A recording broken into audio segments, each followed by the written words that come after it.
Buckle up. You are listening to Musicians and Beyond with Lawhorn and Sarabian, where we bring you the backstage info on the life, lyrics, and long journeys of the music industry. Mark, how's it going on this beautiful New England day? Boy, I'll tell you, the weather just keeps getting better and better. I'm liking it every day that passes. It is awesome out there. Last week we had Brendan Ahern in studio. That's right, Brendan from Pulling the Cork podcast and, of course, the Converse Outlet Band. What a great guest. Yeah, he was a lot of fun to have in here. That was episode number 51. And he played a few tunes. Some he wrote and some were covers. Yeah, I forget which Tom Petty song he did, but the cover was great. Even better were his originals. His songwriting is spectacular. Yeah, and he's a great guy. A lot of fun with conversation. The best thing that came out of that, Mark, is that he invited us for a lifetime membership to his personal bar. I believe his personal bar is called Longhorn Tavern, if I'm not mistaken. It's an amazing place. And it comes with a lifetime of unlimited whiskey. Beer, whiskey, whatever you want. When you get there, it's a loaded spot. Awesome. I can't wait to get there, and we're going to do a podcast from there. We will be in studio with him on their podcast, and I think at some point we're going to have to do one of our own out of there as well. That's awesome. Today, episode 52, coming to us from the road is Kirstie Kraus. That's right, a Wisconsin native who moved down to Nashville and is making good on her 2-year-old dream of, when I say 2-year-old, when she was 2 years old, she had a dream she was going to be a singer. And here she is. And she sure is. Making the dream come true. Let's welcome Kirstie Kraus. How are you? I'm doing good. How are you guys? We are wonderful. Thank you. Awesome. Thanks for coming on with us. You're out on the road right now, I understand. I just got back to Nashville last night. Oh, you did? So I was on the road yesterday, and I was out for a week. I spent 7 days up there being with family, and I practically saw my new niece, that baby, every day. Her name is Lainey, and every day except for one. So how exciting is that? It's so exciting. This is my only sibling, for one, and I can't even put into words yet like what the feeling is. It's magic. It's so magical. I cannot wait for her and I just be best buds. Absolutely, and maybe you can teach her how to play the guitar. Yes, I've already been singing to her and being like, it's okay, Lainey, if you want to sing, you can sing. It's funny, even at that young age, they respond to music. It just tells you what music does to people. Yeah, of course. And I've literally sent my sister videos already and being like, if you want to play this for her, or this is me doing the song live, you can, feel free. That is fantastic. Fantastic. So like I said, we're very excited to talk with you today. And we want to know some things that, people don't know, or, recommendations that you have, or, how you started out. So let's start from the beginning. Do you have any musical people in your family? So my grandma sings in church. She's kind of off key a little bit. And I can say that because I know she's not online very much. But other than that, we don't really know. There's not really a whole tracking line of musicians. I kind of came into this world and I was just born a creative, and my parents are both very left-brained, financial numbers people. And so I kind of don't make sense to them all the time, but they're getting used to it. I mean, now I think they understand my career. Excellent. How old were you when you moved down to Nashville?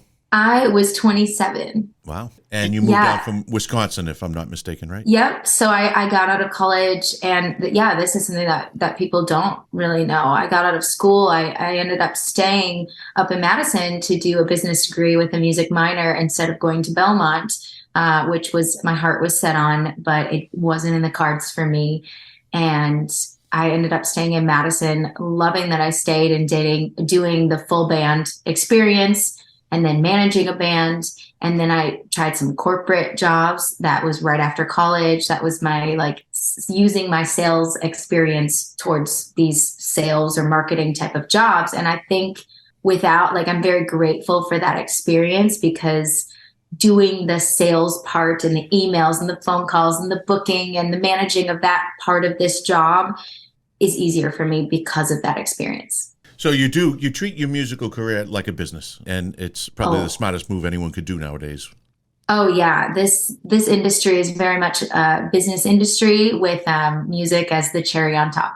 You know, when we get to be on stage, that's obviously the most enjoying part about it and the most fulfilling, but there's a lot of stuff that happens behind the curtains that people, you know, don't see. And I was just talking to my aunt about this the other day. Like, I wear blue light glasses most of the day because a lot of my time is looking at screens.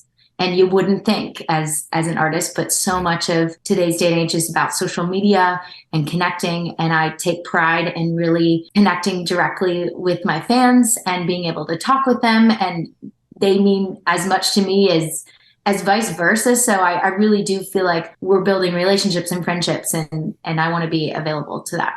You've been out promoting your new single, Who Am I Gonna Love? Yes, I have. How exciting is that? Oh, I've been loving it. I've been loving seeing all the radio stations get behind it, people like you guys, and being able to do interviews. And it's been really fun to celebrate it, especially since I'm sharing it with my duet partner, Thomas Cavanaugh. And even though he's across the pond, we've been able to see each other a little bit more than normal just because he's making trips to Nashville and I went to London. Oh, wow. Good for you. That is Yeah. Was that your first time? It was my first time. He actually got the opportunity to play all 3 days at the O2 Arena for the Country to Country Festival. Wow. And so one day he was like, hey, would you want to come out to London and play this festival with me? And I was like, what? Yeah. What? Yes. This is one of those things. Yeah, even though I'm scared, I should say yes. Right. Yeah, that's a once in a lifetime. Don't threaten me with a good time. Right. I know. Talk about, I mean, like, to go over to London for the first time and be able to play one of their biggest country music festivals at the O2 Arena. That sentence took me a while to digest and be like, no, that's real. That is happening. How big is the audience over there for country music? Well, it's expanding. I don't know, like, numbers wise. I'm trying to get a feel for it. I'm trying to learn the community in general. I would say, as far as like the industry people go, like people in this circle that work to be building this country music scene, I would have to say like 70 to like less than 100. You know what I mean? Wow. And like, that's small. Like, if you really think about it, that's small, but they all kind of know each other. It's kind of like a Nashville hub, and it's growing very, very quickly. So I'm excited to just be a part of that and be a part of now, like, meeting people and hosting stuff for Live in the Living Room, which is a brand over there, and just kind of getting integrated in the community, because everyone's been so nice and welcoming. That's great.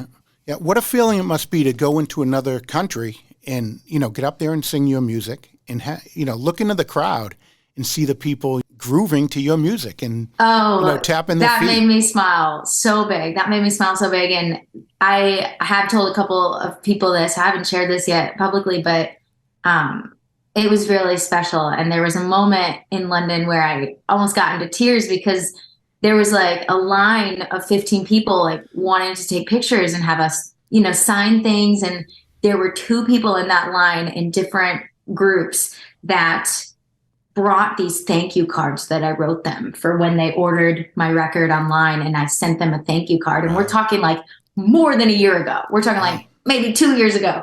And they bring these cards and it says, it's my thank you card. And they're like, we're thirsties. Like we have your record. Like, we're your fans. And I was like, stop. Like, I can't keep it together right now, because it was I'm like, where am I? I'm doing all the things that if I would be at a festival in the States, in my home state of all places, but now I'm in London and it's happening over here. And that was surreal. That was awesome. The world tour begins and the audience grows. That's incredible. Yes, we're doing some planning for 2024 Excellent. For a tour. That's great. So I'm excited. And I like the way that you call them Kirstie's Thirsties. And tell our audience what that actually means. Yeah, so the Thirsties came about because I was in a band in the Midwest and it was called Thirsty Jones. And then I started throwing the word thirsty in like every song. Like I would put it in the lyrics and put it here. And there's a song, Just One More, where it has thirsty as my middle name. And then I took it to another level and released a song called Thirsty about like yearning for love but being very vulnerable. And we kind of just kept spinning that because I'm always about being very vulnerable and authentic in my music. And as people, OGs that came out to the shows, they started calling themselves the Thirsties. And I was like, I can't get past this. Like, this is just sticking. Like, people are just using this. So I got to lean in and use it. And it rhymes with my name. So I was like, this is great. It's perfectly. It is perfect. It is perfect. Do you have a favorite song of yours that you sing out on the road? It changes. I'm such a musician in that regard. Like, one week I'm like digging on playing this song because it's brand new and it's my first time playing and I'm digging this groove or whatever. So the latest that I added to the set list was Leave Like You're Leaving. But then there's this whole other aspect of like the last song I wrote is like in my head a lot. But really any given day, it's like there's a new song in my head. There's a song and I'm like, what is that? And I was like, oh yeah, that was that one song I wrote and like way back in why did that pop in my head? There's always music going on. Yeah, I was trying to bait you into saying a favorite song, and I was going to introduce the song and we could play it. So if we were to play a song for the crowd right now, and then after we play it, we'd like to have you tell the crowd, your inspiration for writing it and, how you came up with the lyrics. So what song do you want to play for the crowd? I have been asked if I had, $100,000 to put behind a song on the record, what would I do? And I love the song Something New. It just is really positive. It's groovy. It's got a little bit of a doo-wop vibe, so it makes it unique. And I get to show off my voice a little bit. Like I got to stretch out some vocal cords in the studio. So Something New. Something New. All right, let's listen to Kirstie Kraus with Something New.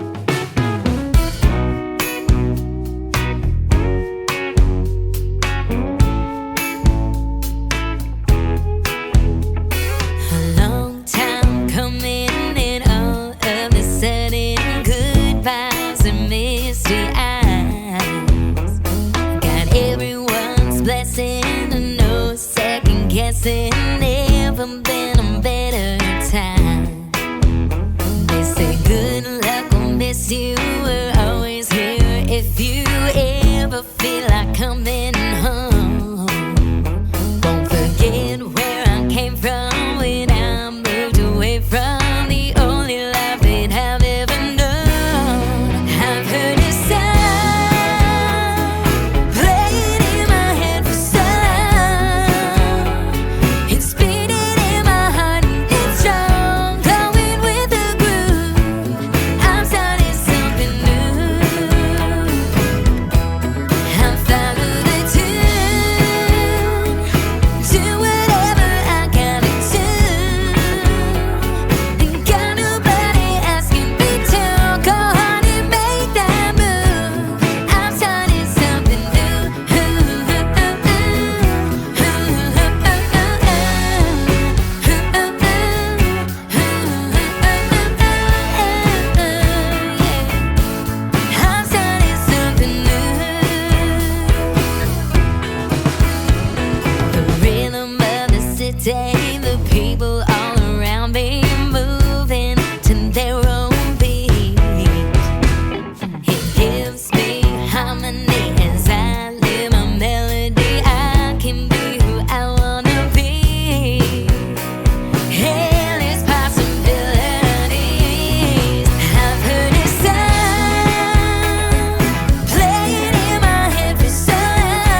All righty.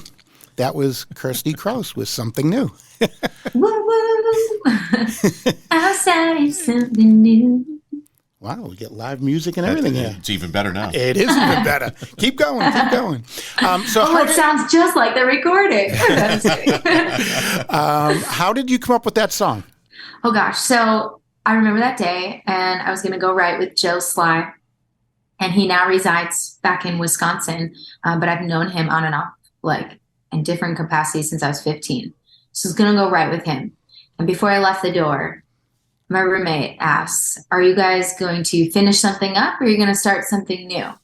And I was like, for some reason that hit me in a different way that morning. And I think I was in a space where I knew I was about to write like my Nashville song about moving to Nashville and starting something new. And so when that was said, I went in and I was like, listen, this is what the song is going to be. It needs to be titled this. Let's go. Let's just talk about it. And so that's how it came about. Now, are you one of the songwriters that when you have an idea, whether 2, 3 o'clock in the morning, you got to wake up and write it down, and just so you remember it in the morning, or are you the type that gets up and stays up all night and finishes what whatever jumped into your mind? That is a good question. I rarely finish the song like all night. A lot of times I'm like, I'll finish it tomorrow because I'm literally delirious right now. But I'm the type that instead of writing it down, I just click voice memos and I just have all of these, and I'll just click this and it sounds terrible. Like my voice isn't even working because we're talking like 3, 4 in the morning. And so then the next day I'm listening to it and I'm like, oh, it was supposed to sound like this. Da-da-da. You know what I mean? Like very different, but it was just enough for me to be able to like recreate what I was meaning to do. But that happens all the time. Or like the shower is a place where I feel like I'm making up songs a lot. Where have you had most of your songwriting success? Or is it collaborating, or is it individually you like to just do it and sit in a room by yourself? You know, self-writing is for me more like on a non-timed basis. It just comes out when it comes out. So that could be like in the morning time, I'm just writing my journal, or late at night, or before I go somewhere, I have to like get this out really quick. And of course I'm late for, to go watch a friend or something, but that is more like a casual thing for me. I have scheduled writes. I probably write about 2 to 3 times a week, have scheduled writes. And that's when I like sit, prepare, we're finishing the song today. We're like, yeah. And Kirstie, how can people find you and where you're going to be playing, and how can they go to your store? You have a great store. You got T-shirts, sweatshirts, hats, you got CDs, you got autographs, and you can get a personalized song from you. So how would people do that? Yes, you can go to my website at KirstieKraus.com, and then there's also a store where you can look at stuff like that. There have been people that have reached out to me to do songs, and that's like the coolest thing, to hear their story and be able to see their reaction when I put it into song. It's so rewarding because songwriting is something I've done for so long that I feel like it is a gift to share. Yeah, and if someone pays you to personalize song for them, who owns the rights to that? Is that yours, or is that theirs, or how does that work? If they're part of the co-writing, I've done it where they've been part of the co-writing, and I make sure that they register themselves as a songwriter through my PRO so that it's a legit registered song and they would have songwriting rights. Yeah. So for our people listening, they don't know what goes into writing a song and being in the music industry. There's a lot of preparation, a lot of groundwork, and there's a lot just to get a 3-minute song or. Oh yeah. For example, I can think of, one little facet of writing a song. Spotify last year notified me that I listened to music more than 99.9% of people. And I was like, whoa, I guess I knew I consumed music a lot, but not more than 99.9%. And I really do feel like everything I take in, whether it's new music or old music, that seeps into my melodies. That is part of the influence of what we're creating in the writing room. And so, that's like years worth of listening to music for me to sit in a writing room and make up a melody. Yeah. Interesting. For the audience listening at home, when you're looking for Kirstie, it's www.kirstiekraus.com. So make sure you go find her. Make sure you follow her. Make sure you get on Instagram, Facebook, and on her website and follow and like and tag and listen to her music. Yeah, the stuff in the store is pretty cool. Yeah. Oh, please do. So you've been playing everywhere. You've been playing Nashville. You've been to Florida. You've been to Wisconsin. All over the map. Nashville, there's a place every corner, and I see that you played a couple of our favorite places: the Bluebird Cafe and the Listening Room. Yes, I love both of those places. Yeah, the history in those four walls is unbelievable. You can feel it when you walk in. Like it's Just so I just want to clarify for John, it'd be 8 walls. 8 walls. Thanks, Mark. He's a genius. Yeah, you walk in and you're like, you can feel almost the presence of how many different legends have played in that room, and the nostalgia and the importance. And literally, the Bluebird has been the backbone for songwriters for many years. I mean, it was a place that started where songwriters hung out and showcased their songs. Now, luckily, we have a couple other venues, but nothing is like the Bluebird. I love what they're doing for, they have the contests and people writing in and they're spotlighting and highlighting, new local talent down there, or talent from everywhere. But to have them, showcase them and have them come in and do singer-songwriter series where these people now get a chance. And it's not like just playing there. They're actually a part of something where they might get a record deal just by performing there and get signed. It's pretty cool. Yeah, that's a big platform for such a small place. So when we went down there, we were personal guests of some mutual friends of ours, at least on Facebook, Eric Haynes and Jeff Batson. Are you familiar with them? I know that. Yeah. Okay. Yeah. Yeah. So they had us down there. They're We had the opportunity to be in the room when they had a round, and Jeff and Eric and a gentleman, Cody Webb.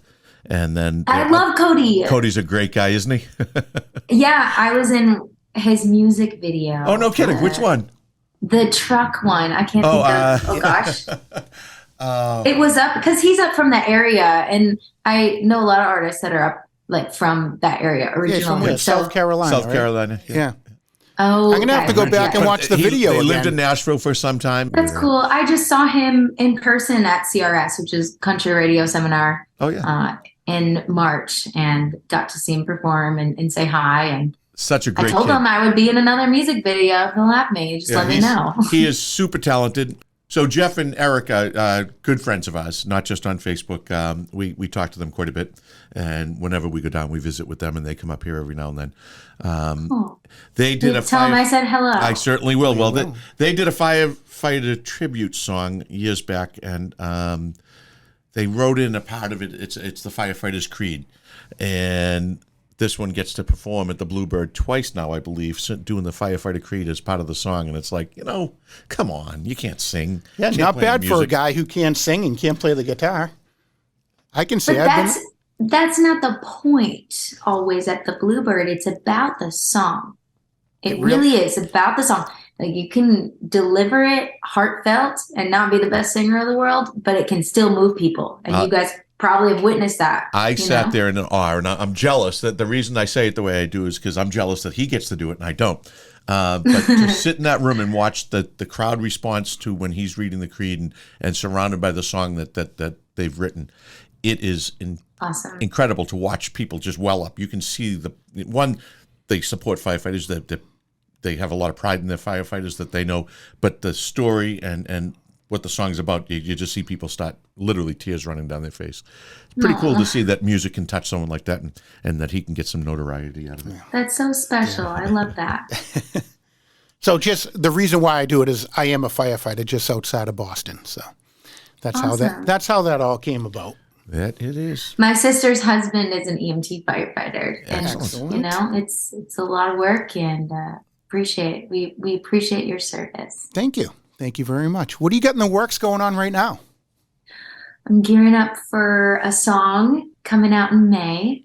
So I'm really excited. And then right before that, before summer season of the Midwest, which is I have some full band shows coming up, so I'm gearing up for that. And also Florida tour, Key West Songwriters Festival. So lots of shows coming up.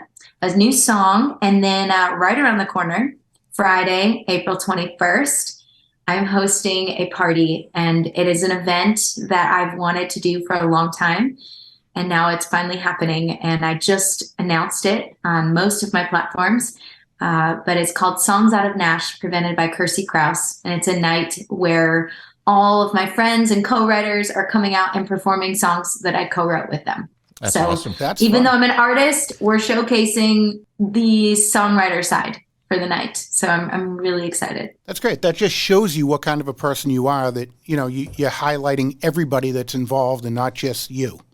Oh yeah, I would love, I mean, it's obviously such an honor to hear anybody like sing your song, but just to have their versions out there too. And it's just as a special night. You think that people in Nashville did this more often, but it's not normal. Like, and I'm realizing this through conversations and stuff, but it's just something I've always wanted to do, and getting the Vinyl Lounge on board and having Pickle Jar on board to stream it, and I'll get video and everything. And it's going to be a really special night. And that's Friday. You mentioned something there, Pickle Jar. I know you've supported them, and you've talked about that in the past. Tell us about Pickle Jar and your relationship with them. Yeah, everything for relationship for me is like, it's the people first. Like, if they're outstanding people and outstanding leaders, then, and I bring them into my realm. Like, that's very important to me about who I'm surrounded with. Pickle Jar is a great, fantastic team. They're launching so many cool things on this app, but it's essentially a fan to artist, like, relation app directly. Like, you can get notifications on upcoming shows. You can request songs. You can tip the artist directly that way. And artists can also do campaigns. It's like a Patreon meets requesting app. It meets so many things. And then on top of that, they do live interviews and different content. That's on incredible. The Pickle Jar Live. It's got to be great for independent artists to get that platform out there and have that opportunity. So thank you, Pickle Jar, for that, doing that work for you guys. So. Yeah, that's nice. Yeah. It's nice. And a lot of music, people in the music industry do a lot for all kinds of fundraisers and people that are less fortunate.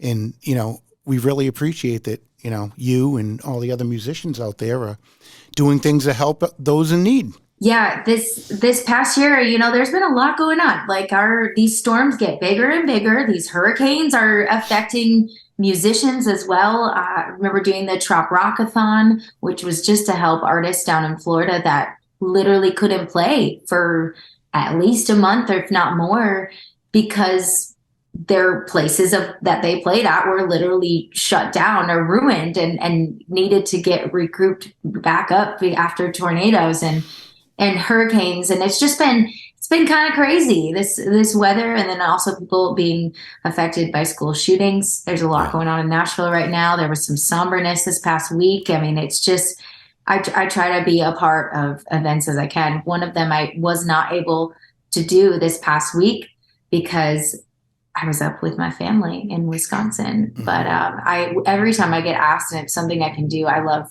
being on board for that, because if we can help in any way by spreading love and hope and in music, that's what it's about. There's so much positive down in Nashville, and it's terrible to see. The weather is Mother Nature, and we can only do so much about that. But the bomb that went off, and then the other night or the other day, the school shooting, it's too much. And it's tragic and it's heartbreaking. I stayed at last time we were down.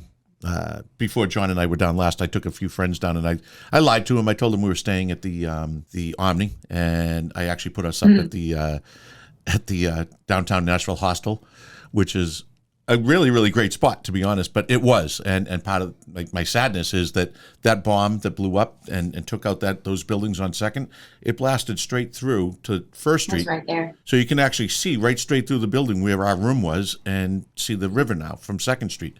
And wow. It's just, to have a mar like that on such a great community, it's hard to understand. It really is. So we hope everyone down there, we think about you guys all the time, every time something happens. We hate that it's happening there, but You're all in our thoughts when things like that happen, and we can't stand it. Thank you. I definitely appreciate that. And if there's one thing, like we're a community that, bands together, and Nashville Strong. The hashtag happened a long time ago, but it's still going strong. Yeah, it's true. That's for sure. And I think a lot of it is, the type of people that gravitate to there, the artists, the community that's there.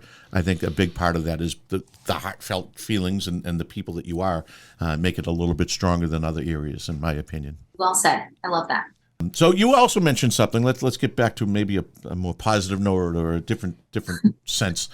You mentioned Key West and the series you're going to be involved with down there. Tell us about that. Oh, I'm so excited. This will be, my third or fourth year in a row going to the Key West Songwriters Festival. And I'm really excited about the couple shows that we have down in Key West during that week. It's a week where the Key West Songwriters Festival is where pretty much Nashville artists and songwriters take over and hang out down there. There's performances throughout the island.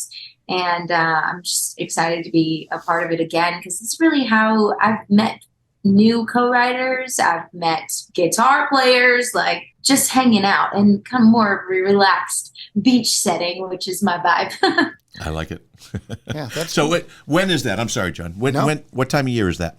That is the first week in May. So right around the corner. Mark, we're available the first week of May. First week, 2nd through 7th.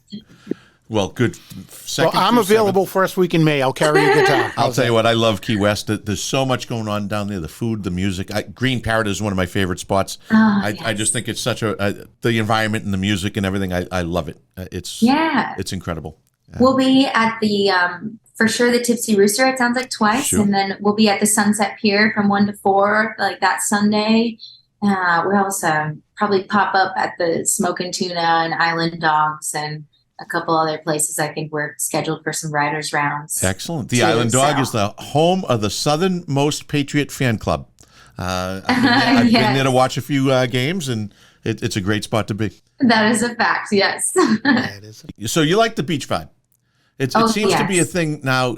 Right now, it seems more popular with country musicians. Like, obviously, Kenny helps make that a little popular.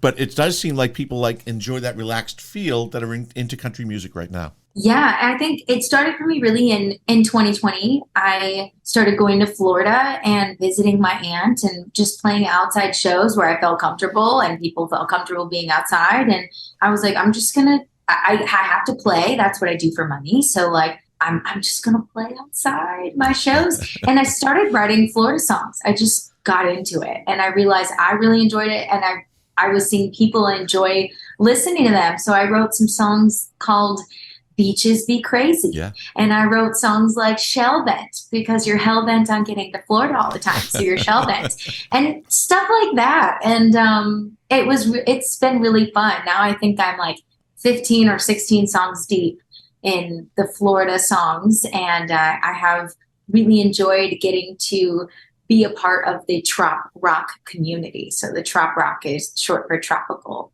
rock. Yeah. And they're throughout all the country, but their Super Bowl party of the year is normally in Key West. This next year, they're moving it to Gulf Shores. But it's been so much fun just to get to know everybody and be able to play my Florida songs. And now in May, there will be a song coming out called Tied Down, but that is Tide. Tied Down. Whereabouts in Florida do you like to go? I often make sure to go to the Sarasota, Tampa area, Bradenton. I go to the new Smyrna, Jacksonville Beach area, and then Key West a lot. I think that's most of the places I frequent, but obviously the Pensacola area as well. When you're up around the Tampa area in Clearwater, check out a little town called Dunedin. Yes, I played in Dunedin. No kidding. And a nearby town. Yes, those little villages. It's an amazing. They're not spot. even cities. They're like villages, and they have this cool vibe and so colorful and very much into the arts. We've just gotten into that. One of the places I love the most in this world is the little village of Dunedin, the little town down there. If you get a chance, get to do some shows there because the people are wonderful. The community is incredible, and it's exactly what you just described. Very artsy. I think it's the most craft breweries in a 5 square mile. Which makes me so happy. Oh, because sign me up.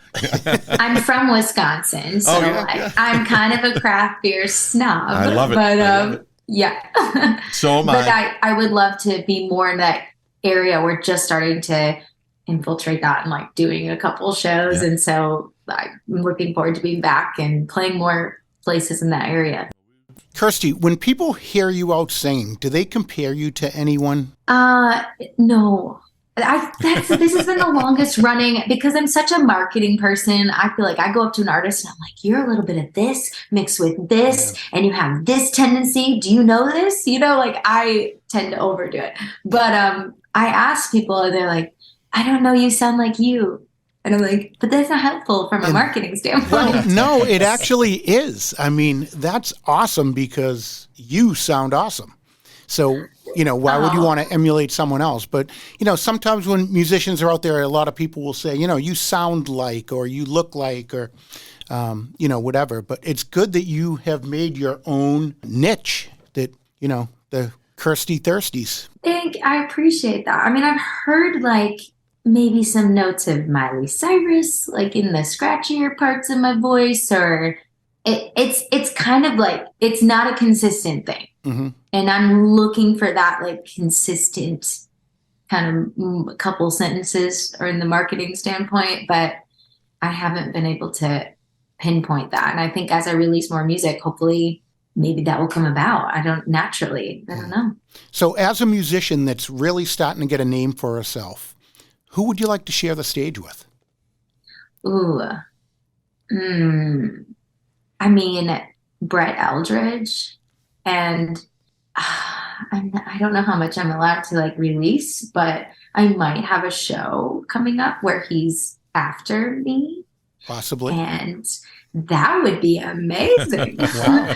I just really dig his vibe and his voice, and he's got that Frank Sinatra phrasing that he does. And I really appreciate that because he's got his own sound, and like him and Cam, I idolize Cam. Cam's got her own sound. Mm-hmm. Maggie Rose has got her own sound. There's people like that. I really am I gravitate towards because I really like that they are trailblazers. So really any of them. Yeah. Well, it would be nice if by chance you played, that show that you just by chance were just making up. Imagine if he called you up on stage and had you sing a song with him. I would be ready. In heart, I would be ready. I'd be like, "Where's the mic?" What song would you sing? Which one? Oh gosh, it would be fun to do like a traditional duet with him, like a Ricky Skaggs and his wife, because he can do that. He's capable of doing that, like an old country duet. So that's pretty cool. I just realized, one of the things that we always try and learn something new when we come into the podcast studio, and I just did.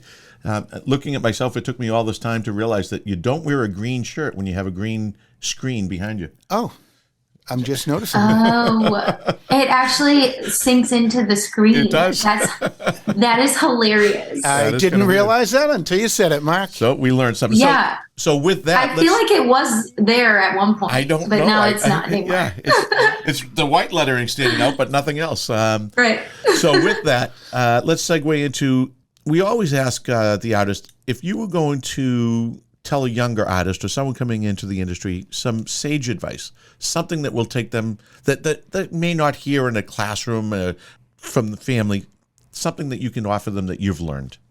Yeah, I would say, I don't know if they haven't heard this or not, but I would say just take your time getting to know somebody in the industry that you're about to do business with. Make sure you take your time with that and check their references. If they're not willing to give you references, if it feels weird, slowly back away, this smile. Sounds awful Let familiar. them know it's all gravy, and you'll see them at the next event. If you go back and listen to our Morgan Miles episode, Does she say that? Exactly. I adore her so much. She used a couple of choice words. Yeah, she was a little bit more descriptive. But yes, that's the same words pretty much that she used. And I think it's great advice because, people coming up in the music industry don't know all the ins and outs. And I think learning from someone like yourself who may have learned it from someone or you may have learned it the hard way is, like you said, sage advice. Yeah. And as an artist that's a dreamer, you hope that it's the way that you want it to be, but you always gotta looking make for sure. always looking for the good in it. But there's people out there that are taking advantage of it, and it's sad. 100%. Yeah. Mm-hmm. So thank you for that advice. Every time it's reiterated during a show, I hope more and more musicians and younger kids hear it as they come into it and heed your advice. Yeah, and I guess I want to also go with that is like, on the other end, if it does happen, like that's just a bump in the road. That doesn't mean you need to be done. That doesn't mean anything, no matter what that person says or does. Like if you love something, just continue your path. Don't let that get into your path, stay in your path, bother you. Like roll it off like my song Bird. Focus on the positive, roll it off your shoulder and continue on. Here. I'm sure it's hard to do that, though. It's easy to say it, but especially for a young kid coming up, you're told no an awful lot in the music industry. And, you got to take that with a grain of salt and just be persistent and keep going for your dream. Yes, 100%. You need the tenacity to keep going and the want and desire enough to keep going. Definitely the business is a business. And I think that's where the sales background for me comes in. Like however many emails I put out, if I get some back that say yes to this show, yes to this, cool. Like it's just a numbers game. You can't take it personally. Yeah. So let me ask you, you got your show coming up, and then you're going to be down in Key West. What else do you have on? Give us a rundown of your calendar right now and where people can see you out. Here, let me pull up my calendar here. I'm going to see Leanne Rimes this weekend, fun. Which I love because she was my first concert ever at Summerfest. It's funny that I was going to ask you what your first concert was, so thank you for filling us in. And then my second concert was Shania Twain. Wow. I am playing on April 10th at the Round downtown, which is at the Assembly Food Hall right down on Broadway. And then I'll be at the Live Oak for a Writers Round. I'll be in Nashville or another Writers Round on the 19th. So local places, local to Nashville. It looks like I'm in Nashville for a bit. And then I host my party on the 21st. The 21st, that's right. And Friday the 21st. And that is, again, at the Vinyl Lounge.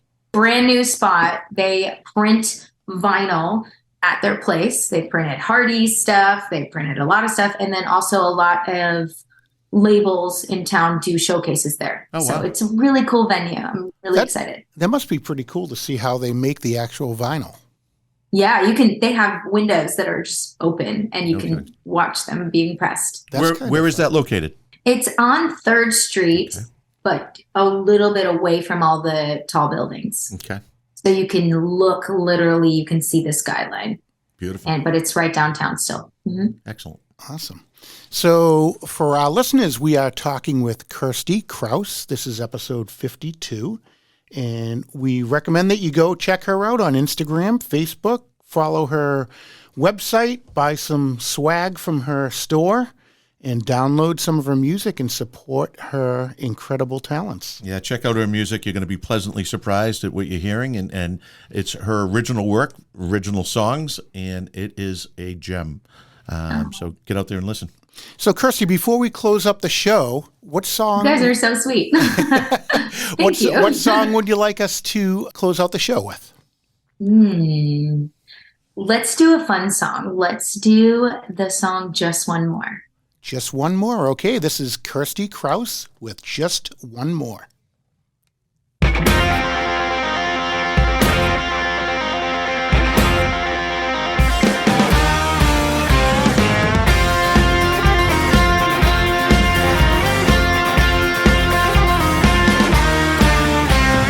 Running down neon lights, shooting pool, slamming dice. hot day.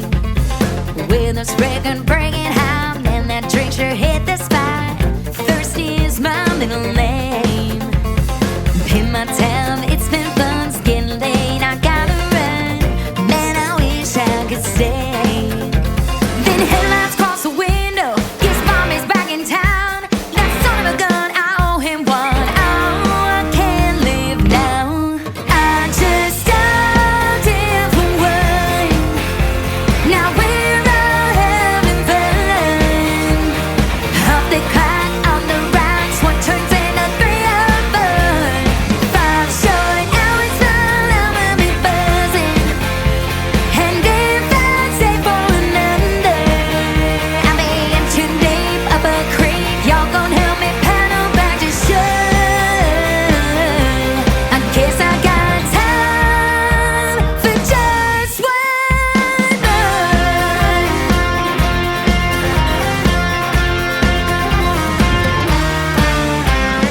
Damn, my uncle's in the zone, and that dude a microphone. Things might get a little weird.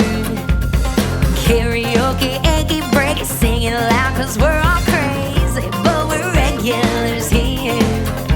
When I start to see the bottom, it's time to head on home. Then Bobby pulls another round, and friends don't let friends drink alone. I just stopped him for one. Now we're all having fun. Off the clock, on the rocks, what turns into 3 of us. 5 short hours till I'ma be buzzing. And if I stay for another, I'll be in too deep up a creek. Y'all gon' help me paddle back to shore. I guess I got time for just one night. One more tall boy, I think it's time to dance. Come on.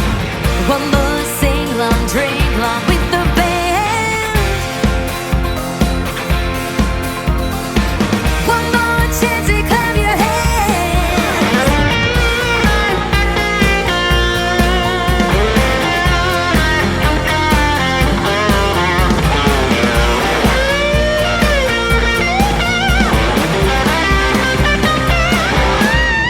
I just stopped him for one. Now we're all having fun. Off the clock, on the rocks, what turns into 3 of us. 5 short hours till I'ma be buzzing. And if I stay for another, I'll be in too deep up a creek. Y'all gon' help me paddle back to shore. I guess I got time for just one night. Just one night.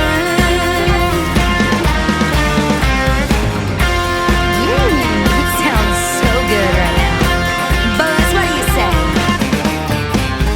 Give me one more. That was great, Kirstie. That's like such that. a fun song. You guys, that song gets me going every time. And you It wrote just that does. yourself? No, I wrote it with a co-writer, and it was actually, I got requested to write that song. They were like, can you please write a song about being at the bar and looking at the bartender and being like, yeah, I got time for one more, or just give me one more. And the place where they asked me to write this song was a place that I started, like basically started with the band and would perform live. And so I was like, you know what, I got to do this. I got to write this song. And I brought it back to them and performed it live. And I tried to capture the essence of this small town bar, which now playing it live other places kind of just, I see people relate to it. They're like, we know that place. We know that. So it's really fun to be able to perform live. And it's got this fun little signature lick to it, which kind of is like Irish jiggy, you know, like let's drink. And it's a fun song. Excellent. Everything down in Nashville revolves around drinking. Yeah. At least when Mark and I get on whiskey. Revolves around the whiskey. I'm all in on the whiskey and bourbon. So excellent. Yes. Kirstie, is there anything else that you want to tell our listeners that would surprise them? Some kind of a fun fact about Kirstie Kraus? I like that. Fun fact is I grew up, and every school morning growing up, I ate a bowl of Honey Nut Cheerios in the morning and watched Saved by the Bell. And I firmly believe Honey Nut Cheerios is just what I think cereal should taste like. Okay, so any of these up and coming Loyal musicians? fan. Yeah, any of these up and coming musicians should eat Honey Nut Cheerios. And If you want to be like, I'm just kidding. It's a recipe for success. awesome. Yes, I think so. Awesome. Again, we want to really thank you. I know you're very busy with your schedule, and if there's anything that you would like us to help you promote in the future, please reach out, and we will send it out that's to our wonderful. listeners. And Yeah. Awesome. Hopefully we'll see you when we I- come down to Nashville. Yes, or vice versa. I'm going to have to get up there and tour. And I just so appreciate the time, you guys, tonight. And you've said some wonderful things that I will not forget. And I just appreciate that so much. Thank you for supporting Well- the music and the new single. well, we appreciate you also, and thank you for being our friend. Yeah, it's great to hear that you know some other friends of ours, Cody Webb. And John just stole what I was going to close the show with, but he always does that when I'm ready to say thank you for being our friend. I don't interfere with his opening, but he interferes with my closing. I don't know Every why. time, I don't know why. Mark. But listen, You guys are funny. we do want I to love thank you it. for coming and spending time with us. Thank you. Awesome. Have a wonderful evening. Mark, Thanks, you Kirstie. can, Mark, you well. you can say it now. Go ahead. Say it. No, it's Say too it. late. Say it. You took the line. I'll say it. Thanks again for being our friend. Thanks. Bye-bye. Bye, Kirstie. Take care. All right. Good night, guys. Have a good one. You too. Bye.